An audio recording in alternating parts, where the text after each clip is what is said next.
your girl Angela, and your boy Sadiq Davies. what's going on? Nah, chilling, and can't complain much. Just living life, breathing, living Same. another day. You know what I mean? Same. How's everything for you? Good. I was injured real quick.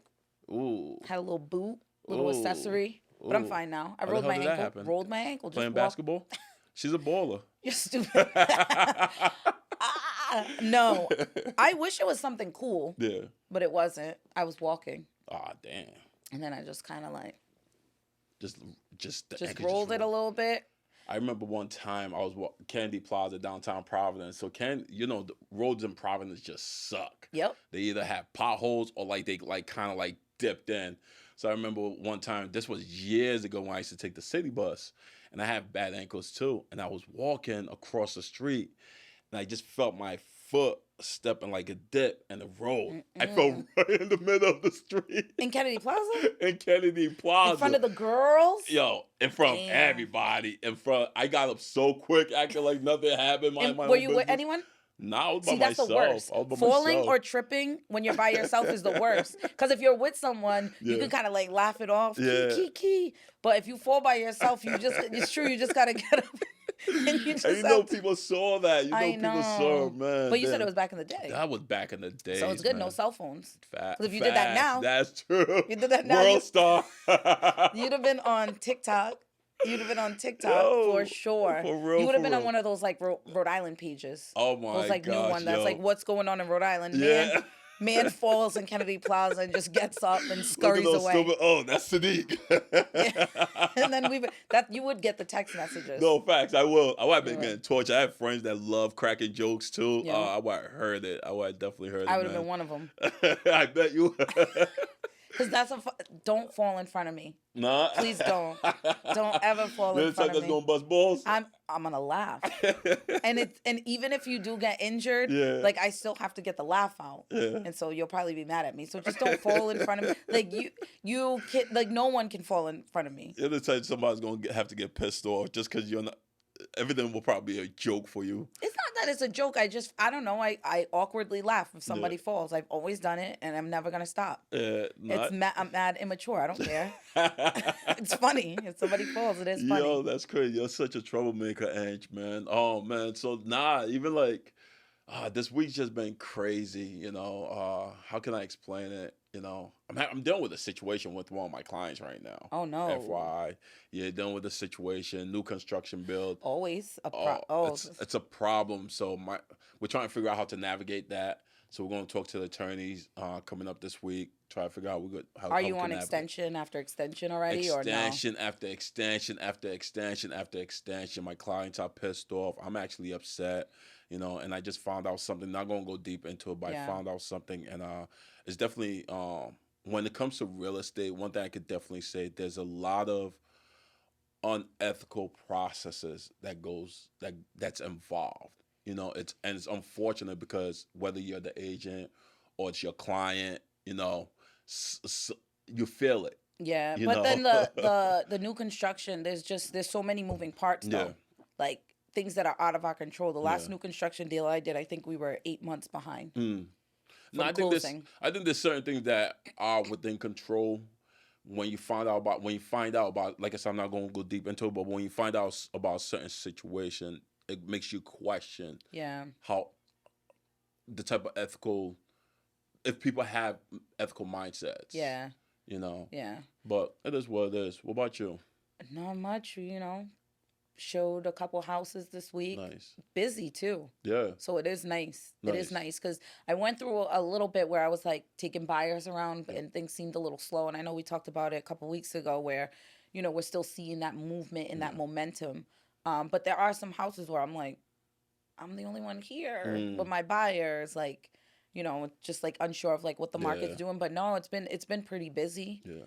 I mean, you'll have 14 to 20 groups. Nice. And I just saw a couple other agents I've seen posting their open houses and pretty busy. Traction is definitely out there, and I think what's also helping out traction is the weather. I was just gonna say that the weather's nice out here right now. Yeah, we're getting spring weather right now for true. winter season. So I think that's definitely helping out a lot. It's true. Yes, yesterday. I mean, what was it, 50 something degrees? Yeah, today's 50. 50 degrees. Yes, it was So 50. it is nice. It's true. People don't want to leave the house when it's cold. I know Yeah, I don't. yeah, When it's cold, and it's starting to get lighter out, yeah. That's true. right? We have a little bit longer time. It's not Yeah, pitch black at 4:30, yep. which is great. And a lot of people like seeing homes not only in the noontime, which is typically around the Yep. showing times On the or the preferred weekends. showing times on the weekends. But now, due to nice weather, light is extended a little longer. Mm-hmm. People tend to like going out after work and taking a look at looking at properties also. Yep. So I think we're going back to seeing we're going to be going back to seeing that again. Yeah. You know what I mean? And I also just put someone in a rental property. Nice. All right. Cool. So Cool. I that's think good. rentals are. Oh, sorry about that. I'm all No. spitting over here. I think I think I think rentals are extremely hard. Yeah, it's a hot topic too right now. It's hot. It's hot. Why? What's going on?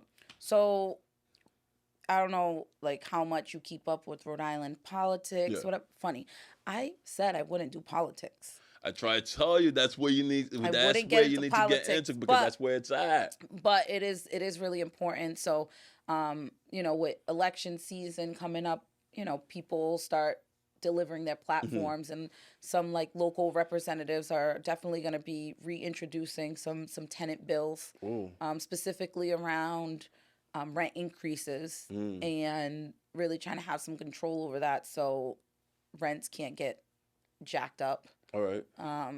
And so one of the things that I know, like in California, I think they're just trying to adopt it after other states that have done it. So California has something similar in place where you can't raise rent more than 4% Ooh. each year On a yearly basis. on a All right, yearly gotcha. basis. So what Rhode Island is, it seems like they're trying to do. I don't think they've gotten to that point yet Yeah.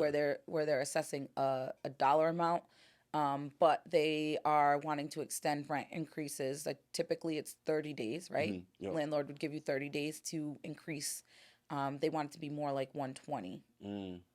And it's really because of how long it does take to find suitable housing. 120 for 120 everybody. days. Yeah. They want it to be so there's something in place for anyone over 62. Yep. Where even today, right? Yeah. 30 days for most people. Yep. Anyone over the age of 62 is That's- 90 days. I think it's the reverse. Is it? Yeah, because I think I know what you're talking about. I think I've read that article too, where if anybody that's over 62 or over is 120-day extent. Now, but they're wanting yeah. to extend it to everyone. Oh, interesting. Yeah, because of how long it takes to find suitable housing. So let's like use an example. All right. I rent to you. Yep. Now you're month to month. Your lease expired. I tell you I'm raising your rent from $1,500 to $1,700, and you decide that's not going to work for me. I can't afford the $1,700. So now you have to find something else. In today's market, we're not really finding tenants places in 30 days. It's taking A lot longer. 60 to 90 days. Yeah. So they're trying to pass something to give people an opportunity that 120 days will give them an opportunity to actually find some place to live. Now with the whole rent situation that's going on, I think this is the issue that I have, right?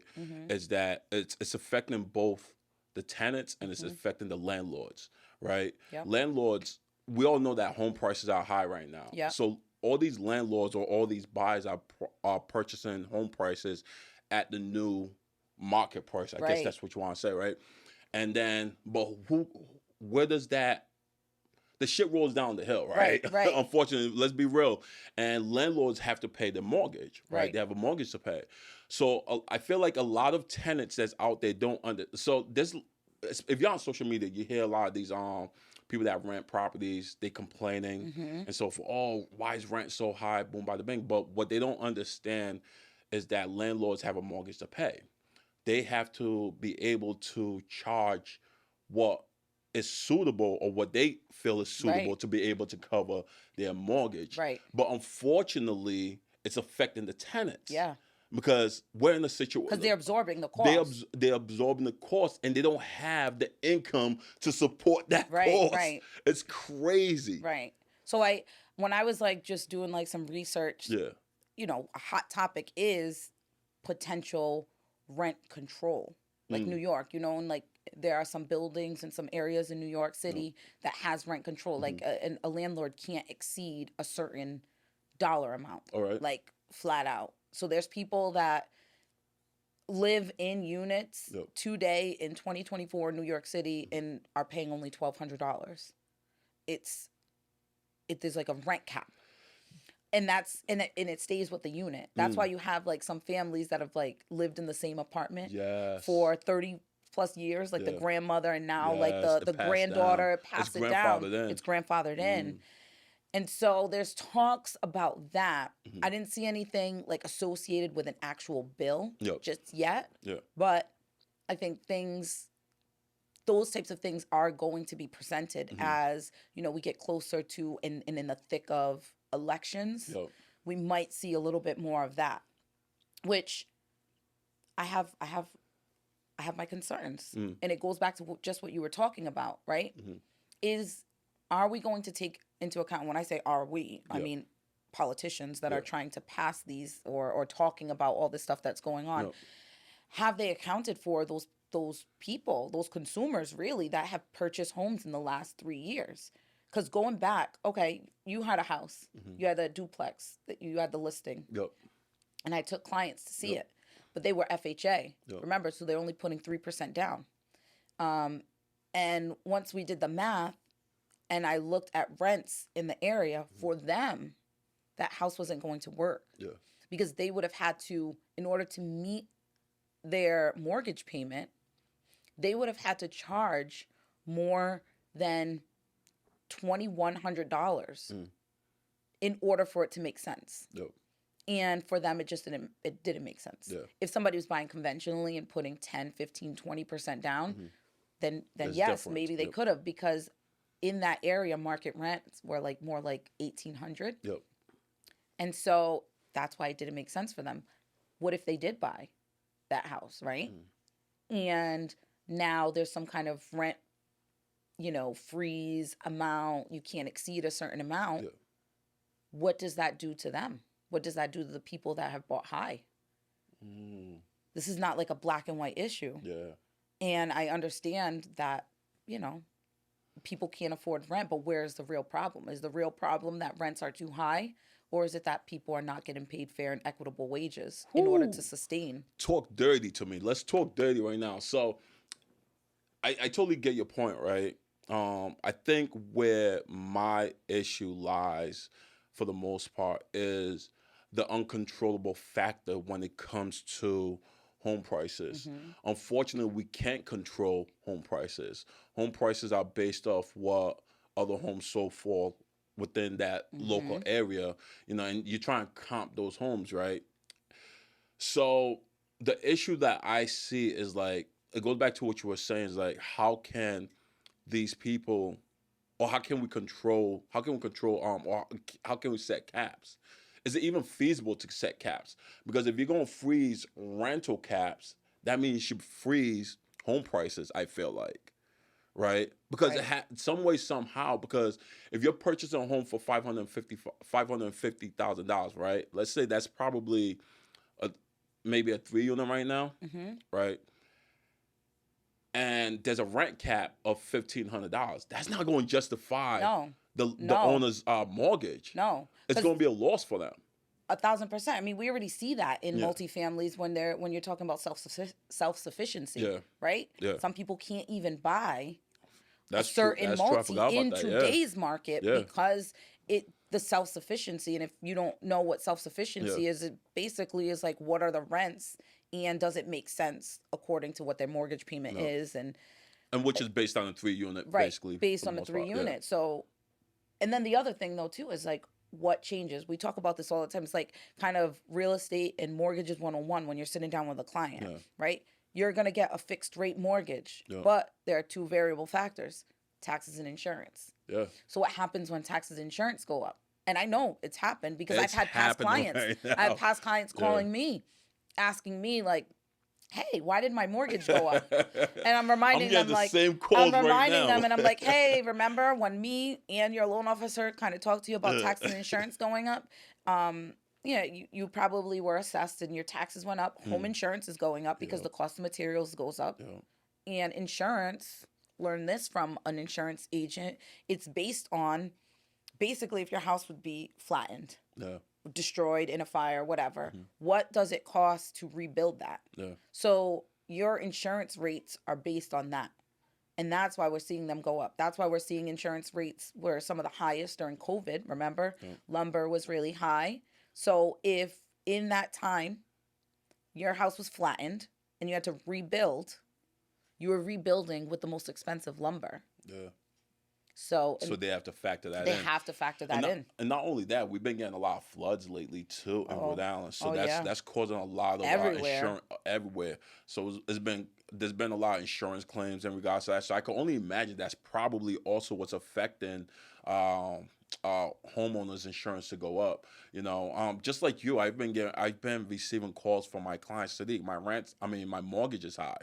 And some of them mortgages, it's almost doubled in a sense. Yeah, but there are things that they can do. I don't know if people know that, but you can call the tax assessor's office, and you can say, like, if your mortgage is doubling or getting close to double because your house was assessed differently, you can call and you can fight it. You can say, I don't think that sounds right, and chances are they'll readjust. But here's the thing though, if it's going to adjust, not to go off topic from the rant, a lot of times the adjustment is it could be based on also if a homeowner has done upgrades to their property. Yeah. Right. So that's I think that's a little something that a lot of homeowners try to hide because they don't want their taxes to go up because it reflects on turn around and reflect on their mortgage payment.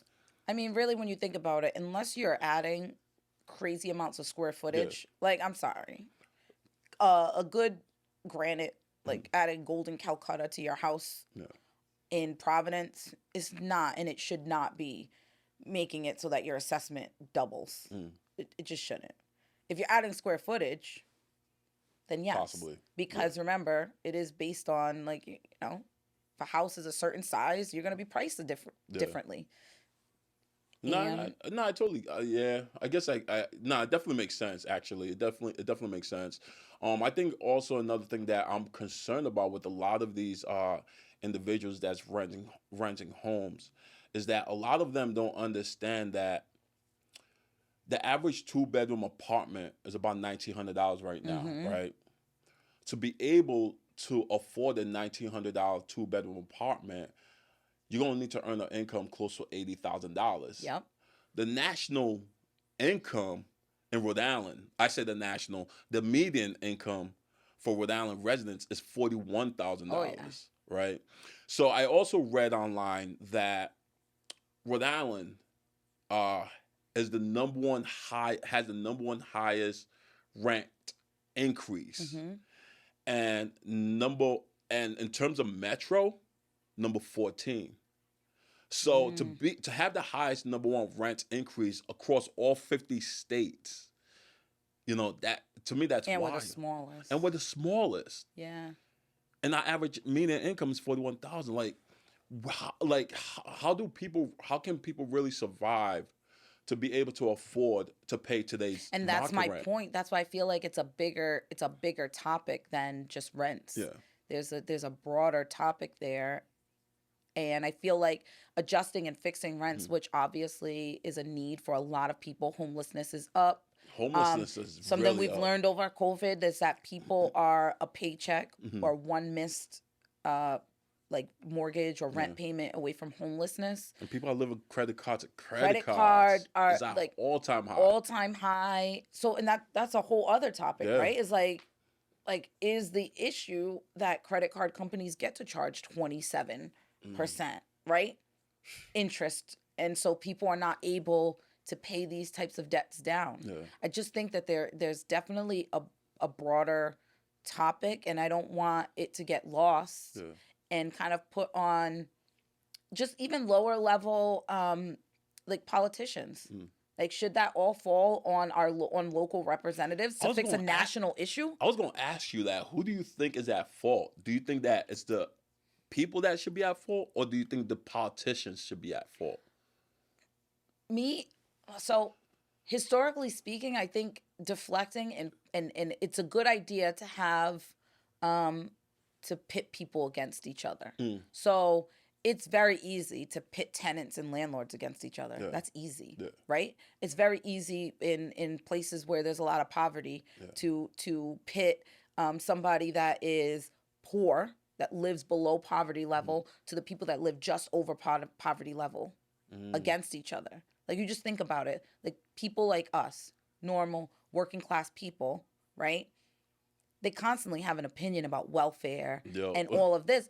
To me, that's low-hanging fruit. It's easy. It's easy to attack someone like that. And I just feel like powers that be just kind of get to sit back and watch, like, watch a little. They set the fire, and then they just sit back like Smithers in from The Simpsons. They just sit back like that's evil. What I was trying to think. Like evil behind a desk, right? So I just think that it's not fair to local politicians to be burdened. I understand they sign up for these types of jobs. They do, public servants. But is it fair for them to solve a local issue that's really a national issue? That's where I'm just concerned. So even on the national level, right?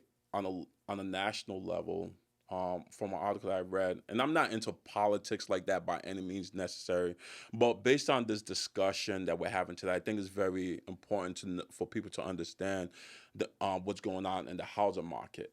Right. And we're talking about the rent issue that we have at hand on our local level as well as a national level.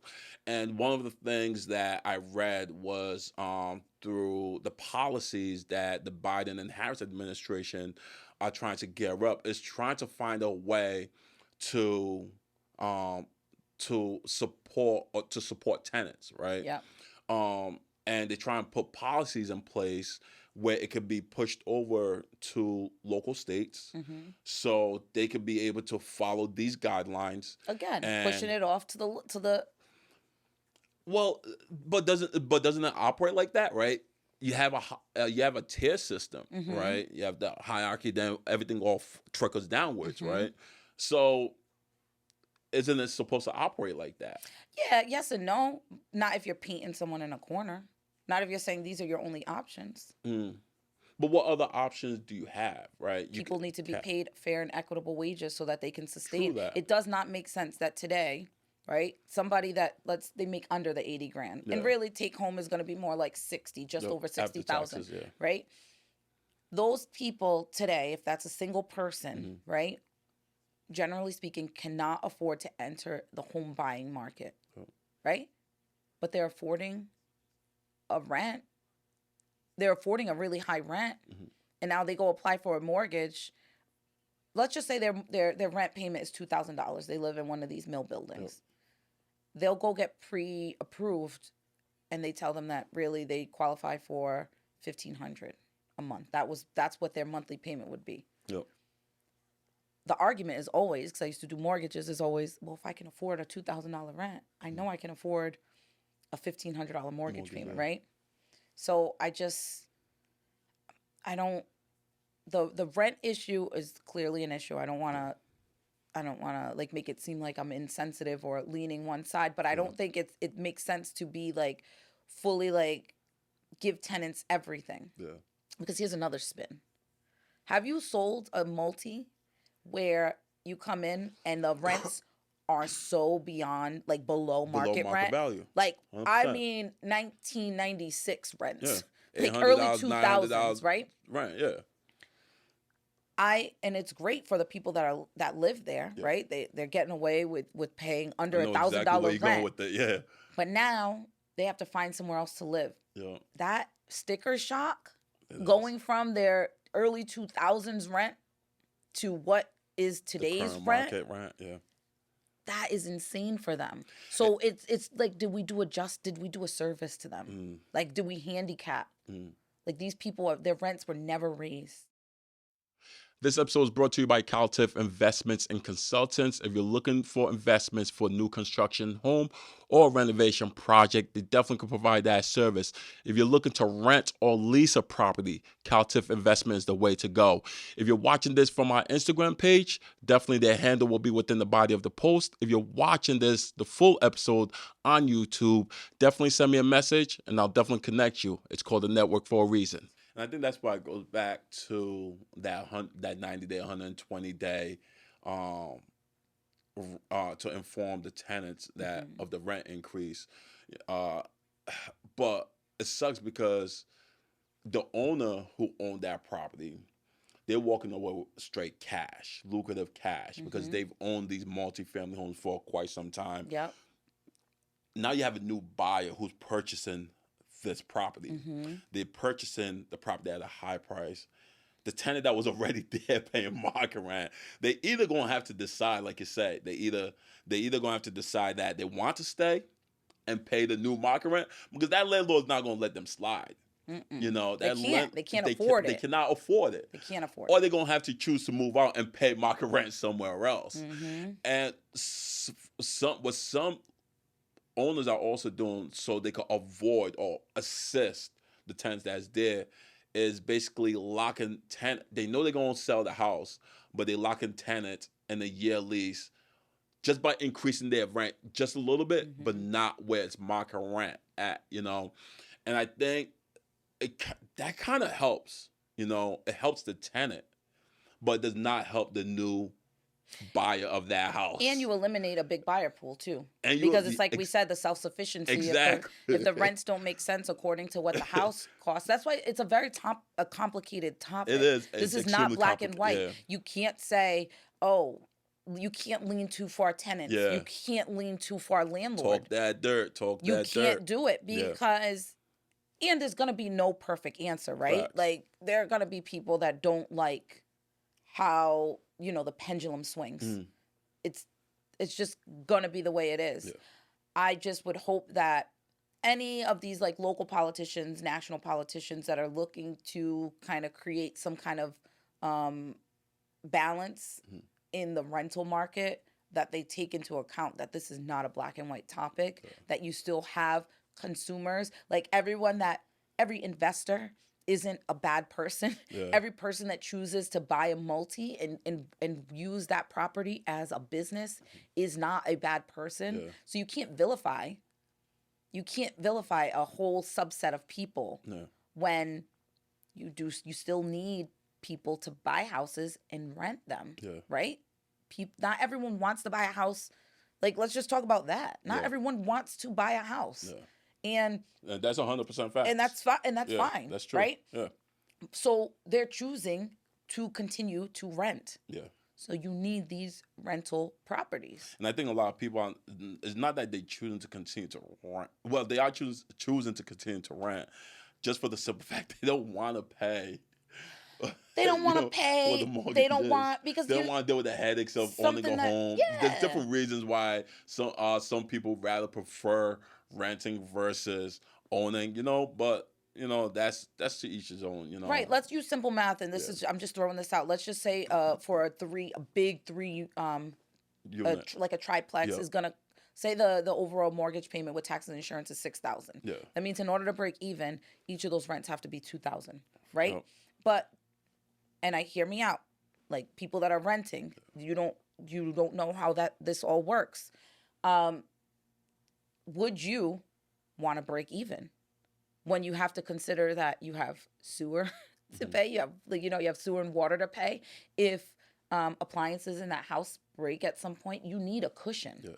So therefore, you can't charge those tenants $2,000. No. Now you're having to charge them at minimum $22, $23, right? Because you need that extra money to put aside, almost like escrowed, right? So that if something happens, because could you imagine?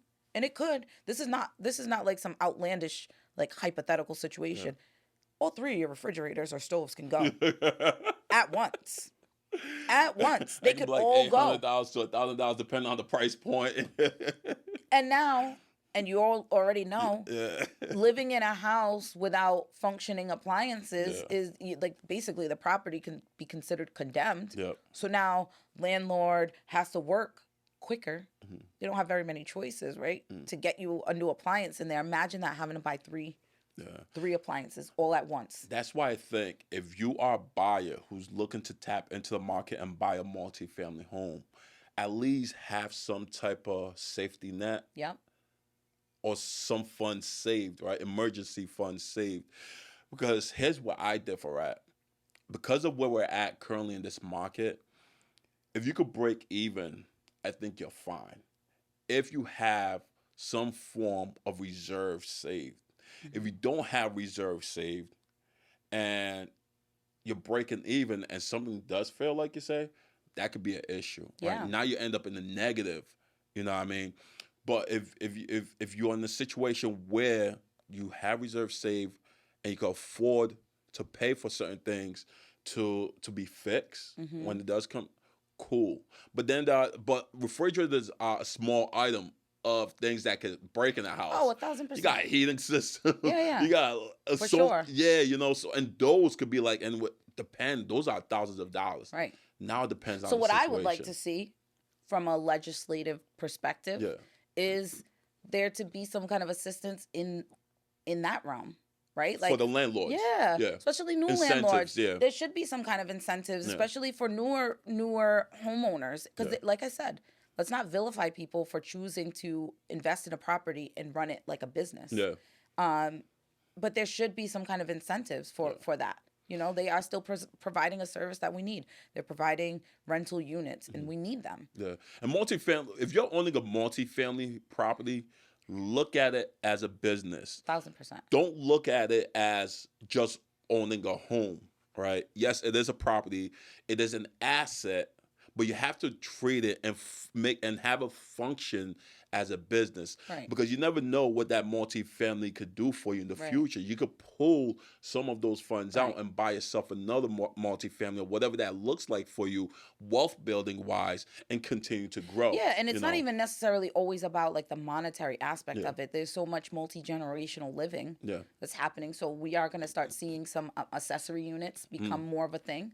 They're going to be allowing for more building in like garages, above garages, because multi-generational living is a must. Like back in the day, grandparents living with you was normal. Italians back in the days when they first migrated here to the country, from stuff that I read, they used to live together as a unit. Yeah, that's why you see Spanish like people, you see certain areas, right? Like in Cranston, you'll see a lot more in-laws. Yep.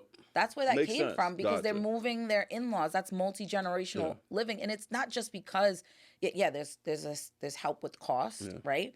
But then there's also that's your village. Yeah. You have kids, you need that. Yeah. There's so many people that they need that. So even if you are in the market to buy a multi, and it's not because you're trying to have this like extra nest egg every month of $500, maybe it's because you have to live here, your sister has to live here, and your mom has to live here, and it's all like just to help and better the family. Facts. Right? It's still an asset. Like you said, you can still pull out of money out of it later in ways of a HELOC or refinancing when rates drop, and be able to afford to do certain things to the house, make home improvements, that kind of thing. So it's a little bit of it's a touchy subject. It's so gray. Look, we just went off and talked about so many aspects of the way that rent affects everybody.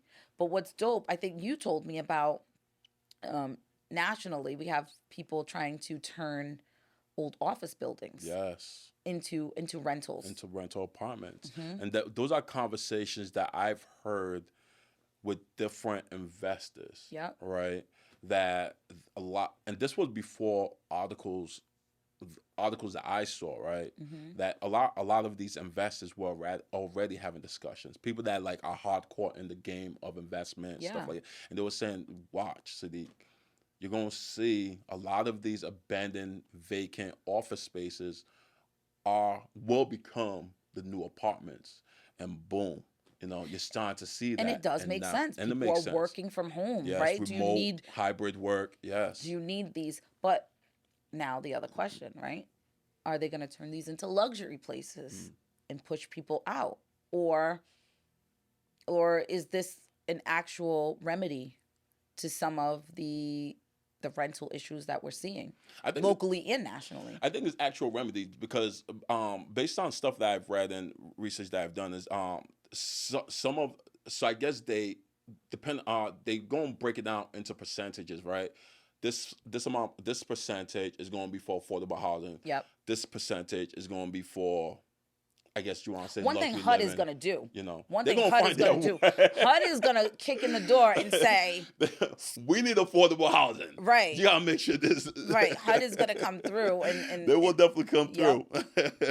And then you're going to have some that's going to be for mixed use, as well, So I think as we're moving and every political figure, everybody's trying to resolve housing issues, I think that's another way where housing issue hopefully is going to be resolved. Oh yeah, it's going to be the hottest like that. I feel like everyone's just going to have to pay attention to. Yes, they're going to have to pay attention to, because what the hot topics are, what's the economy doing, right? Yeah. Like, people are very concerned that they're not able to afford to live. Yeah. And obviously rents, mortgage payments, all of that. Yeah. People are very concerned about that. We're going to have to pay like really, really close attention, especially in local elections. I know a lot of times people don't vote in local elections. They kind of ignore what's going on. They're really only paying attention when it's like presidential stuff, and it's just constantly on all the news channels. Yeah. But I think it's if I could offer anyone any advice, it would just be to like simple Google searches to what are your local representatives talking about. What are your senators and your district reps talking about? What is their platform? Because who they vote for is going to be crucial to the housing market, because they all have their own housing policies, right? And based on who you vote, based on who you vote, like I said, I'm not into politics or anything like that, will affect the situation of how the housing market is going to be directed. So yes, people do need to start realizing that they need to tap into what's going on a local level with their politicians and so forth.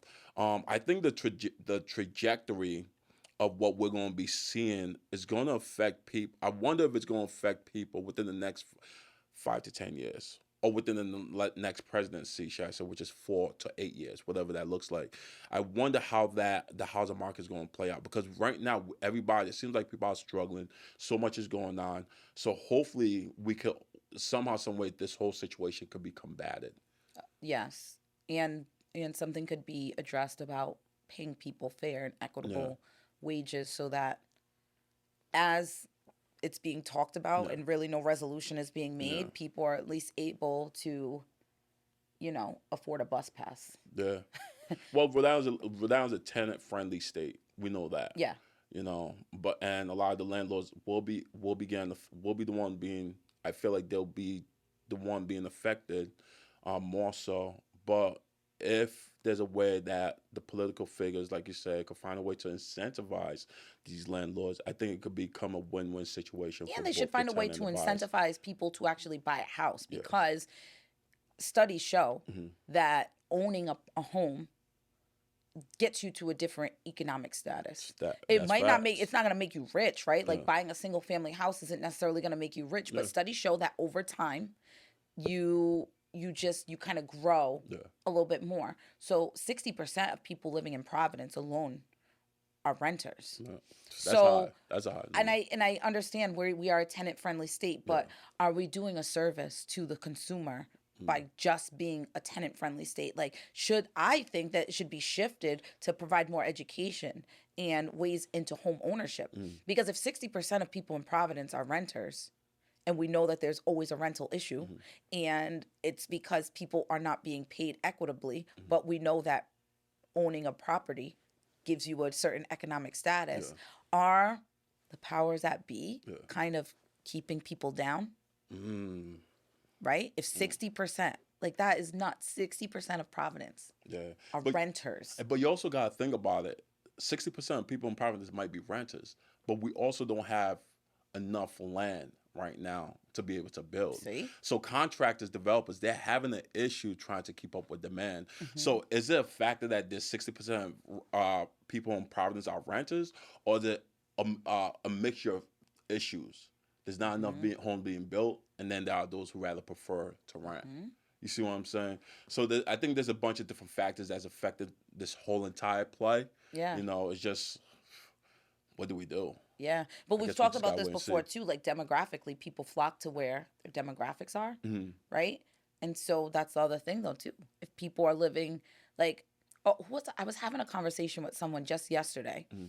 and the area that she lives in doesn't have bodegas, right? So if she needs a certain If ingredient, you guys don't know what bodega is, it's a corner store right, in the city or the right, hood. but she lives in an area that doesn't have that Yeah. because that demographic isn't where it's not where she's from. Yeah. So Providence, yeah, high rental. It's because I think culturally, Mhm. that's where people feel comfortable in Yep. certain areas, right? Also, it's easier to get around. Mm. Not everyone's driving.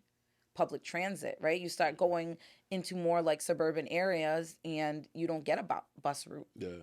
So it's crazy that rent topic and topics of being paid fair and equitable Yeah. wages becomes so much more. It comes down to like logistics and how you move in a state as well. Yeah. If I don't drive, I want to live off of a main road or That close has to transportation. that has Viable transportation exactly. because I can't afford to Uber everywhere. Yeah. I can't afford to Lyft everywhere. Yeah. So you need that public transit. That's true. That's true. Now it's unfortunate the direction that we are heading in right now when it comes to the rental market and everything like that. Just want to let you guys know, the people that's out there that are renting. This is the issue is not you. The issue is just what's going on overall with the housing market. Unfortunately, it just gets trickled down to you guys because somehow, some way, mortgages got paid. But like Angela and I was saying, incentives needs to be applied on both ends, renters and landlords. And then on top of that, like, listen, if you have the means, if you're sick and tired of paying rent, and you're like, you know what, bum this, I don't want to be putting money in another person's pocket, and I'm looking to buy, and you have the means to buy, Right. buy. That's what I always say. I always say, Buy. like, if you can afford to buy in any market, buy. For real. That's what it comes down to, whether you're buying a single family or a multi. If you can afford it, buy it. If you can't, don't. Yeah. Right? Like, at the end of the day, if I want a new pair of kicks and I can afford it, I'm going to buy them. And if I can't, I'm not. I'm not gonna make an irresponsible decision and put it on a credit card and rack up a debt for no reason. Facts. Don't buy what you can't afford. No, I think that has to be the point. It's like, don't live outside your means. Mm-hmm. Pay attention to what's going on in local state. Listen news. to people like us. Listen to your real estate Netwrks, professionals. Yeah. Exactly. Yeah. Crunch numbers. Numbers don't lie. Yeah. Like, people can talk you in circles for days, but numbers don't lie. Just is what it is. That's facts. Yeah. That's facts. Yeah. And you guys know anything that you guys ever need anything that you guys need that you guys want to be informed on, you guys can always reach out to Angela and I. We just don't sit here and interview guests and so forth. We're also actual local realtors as well. And we're here to help you guys out and assist in the best way that we can assist and provide informative information, I guess, that you guys can apply into your daily lives. And there's a lot of platforms out there that you guys could gain a lot of information as well. But we want you to watch us. But watch us, the network. Watch us. And you guys know what it is. It's your boy Sadiq. If you guys ever want to reach out to me, you guys could definitely DM me on the network, or you can reach out on my personal page, Sadiq Davies, or the network at THENETWRK.co, meaning community. Yeah, let's get this engagement up. Yes. Yeah, we're putting some voting in on our post now. You Make guys sure are active post. on the voting. Yeah, I like the voting. I'm happy. I like the yes, voting. I'm happy to see people are active on the voting system because it allows us to see what people how people are really feeling and what people's thought process is. Yeah. You know, so I love that people are engaging with the ask the voting questions, system. talk your shit, like do your thing. I love it. I love to see it. Facts. Thank you for all the new followers. We finally reached over 1,000 followers.